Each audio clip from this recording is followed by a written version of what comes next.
Dapil hapon na naman at sadyang nakayoko, nakaupo namimilip, mga matay namumugto, nais na pumatak, luwas aking mga mata. Ayoko nang naisip pa na mabuhay pa sinta sa sobrang siglaot at galit dito sa aking dibdib. Di ko na makuwang kumalma at sa'yo ay makinig sa mga paliwanag mo kung bakit mo to nagawa. Ano ba aking kasalanan o sa'yo'y kulang pa ba? Ang isang katulad ko na halos ibigay ang lahat, sinakripisyo ang sarili kahit napakabigat. Tinagap ko ang lahat, pagkataog mo't ikaw ang hindi ko matanggap kung bakit ika'y umayaw. At nalaman ko na lang bigla na kayo na palang dalawa. Hindi ka ba nahiya? Sa kaibigan ko sumama ka.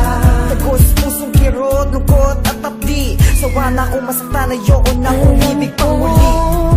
Hindi naman tayong dalawa ay magkakaiwalay. Kahit pa ano man ang mangyari, ay nandito lamang ako sa'yo.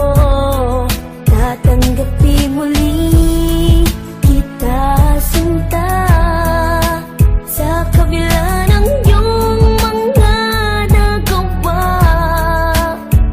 ay di ako magbabago sa'yo.